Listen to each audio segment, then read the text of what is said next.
Bonjour. Aujourd'hui, nous allons parler de la descente aux enfers de Jésus, du Seigneur Jésus qui vient de mourir et qui descend aux enfers. C'est assez mystérieux, on n'a jamais quelques détails sur ça, c'est assez opaque. Et donc aujourd'hui, avec Saint Bonaventure, nous allons voir et méditer ce passage assez important et très hautement symbolique. Euh, alors symbolique, euh, non pas que ça ne s'est pas passé, mais symbolique que c'est quelque chose qui est assez extraordinaire. Et vous allez voir pourquoi. Aussitôt qu'il fut mort, il descendit aux enfers, près des saints patriarches, et il se tint au milieu d'eux, et ils furent dans la gloire. Car la visite du Seigneur, c'est la gloire parfaite. Ici, remarquez quelle fut la bonté du Seigneur, quelle furent sa charité et son humilité en descendant aux enfers.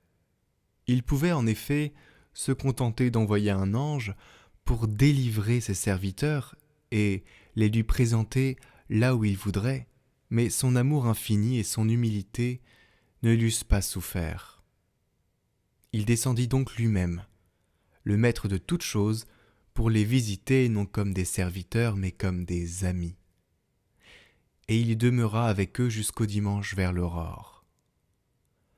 Pensez donc à eux, admirez-les. Efforcez-vous de les imiter, les saints patriarches. Ils se réjouissent à son arrivée et furent remplis d'un bonheur immense qui excluait tout déplaisir, et ils éclataient en louanges et en cantiques devant lui. Vous vous rendez compte, le Christ descend aux enfers. Et là, il y a toute l'humanité, depuis quand même le péché originel qui est là, d'accord. Euh, Et il vient non seulement sauver les vivants, mais les morts. Il vient aussi sauver les morts. Vous vous rendez compte à quel point, je ne sais pas si on saisit la puissance de cet acte qu'il a fait en se sacrifiant sur terre pour nous sauver. Euh, moi, voilà, je suis saisi. Or, vous pouvez méditer ces actions de grâce en la matière suivante. Représentez-vous les patriarches, comme s'ils avaient leur corps, et tels qu'ils seront après la résurrection. Et pareillement, l'âme miséricordieuse de notre Seigneur Jésus-Christ, quand ils pressentirent son salutaire avènement.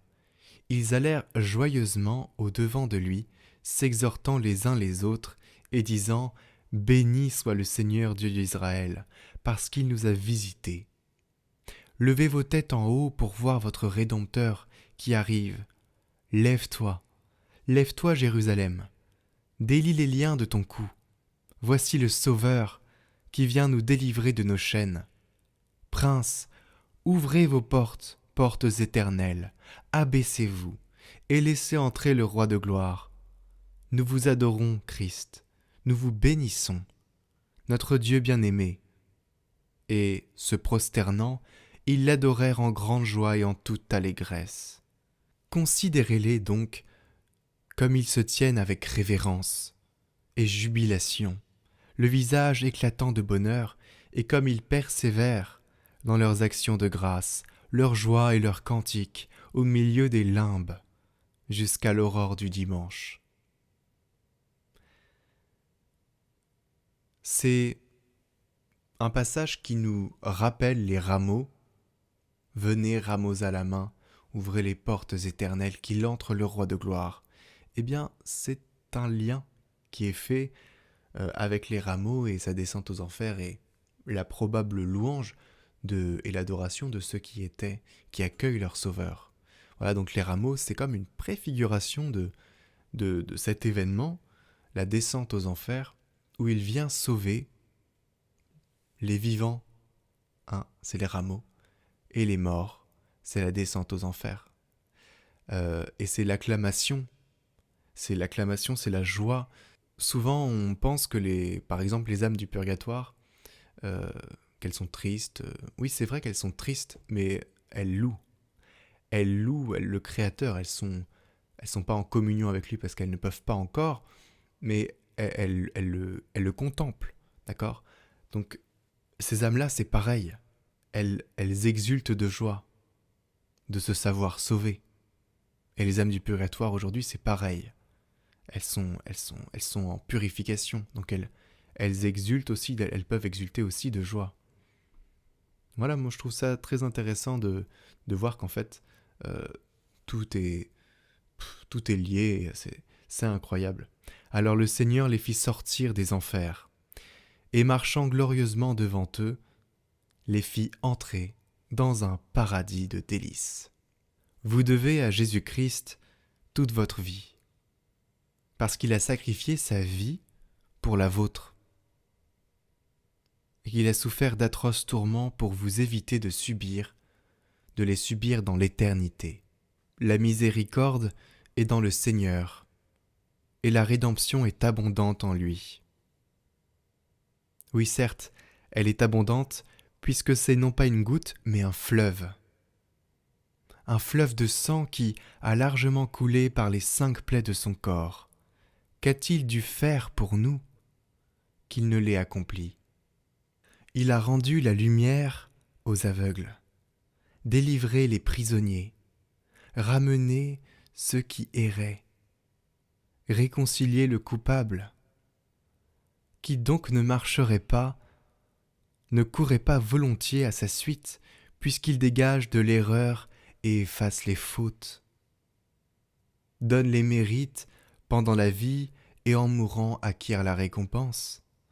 Quelle excuse à celui qui ne volerait pas à la trace de ses parfums?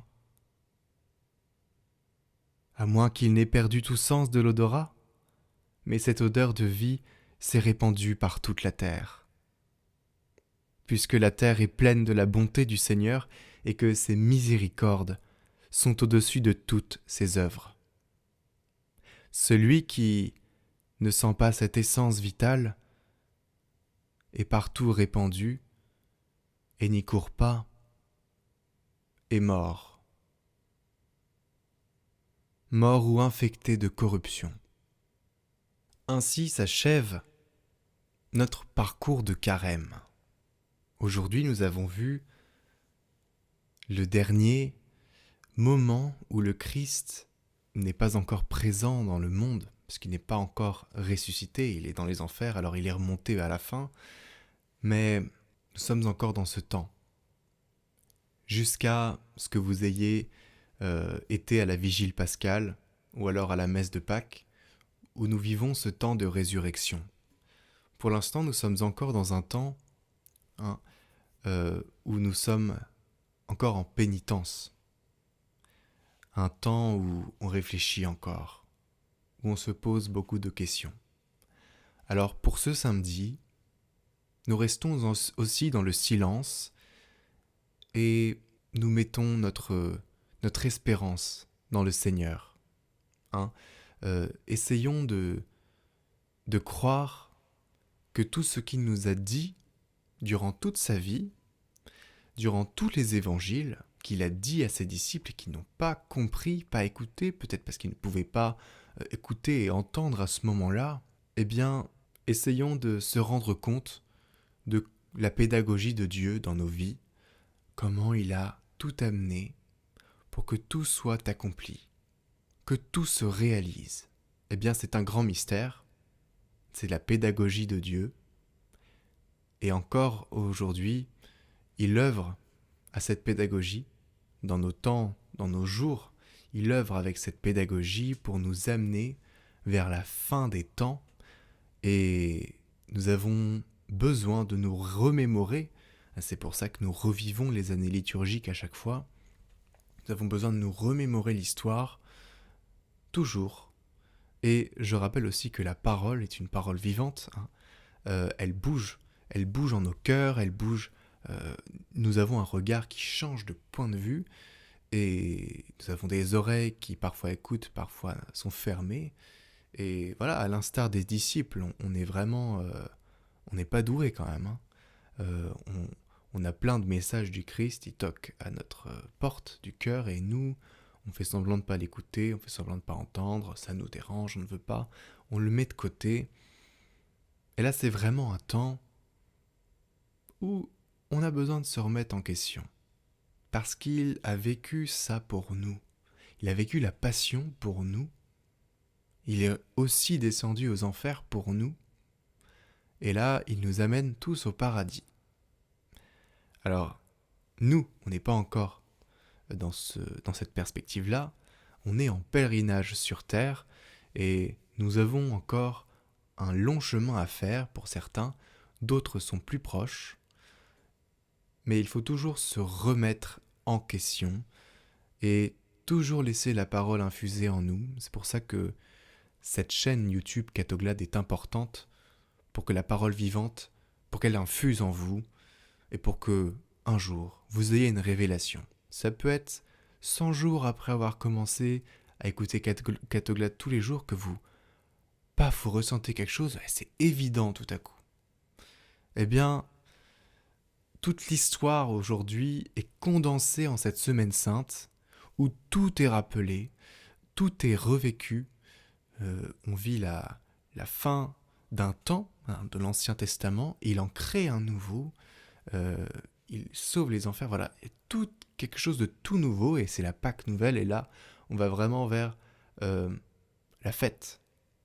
Donc reposons-nous avant cette fête, hein, et restons encore dans ce temps de silence.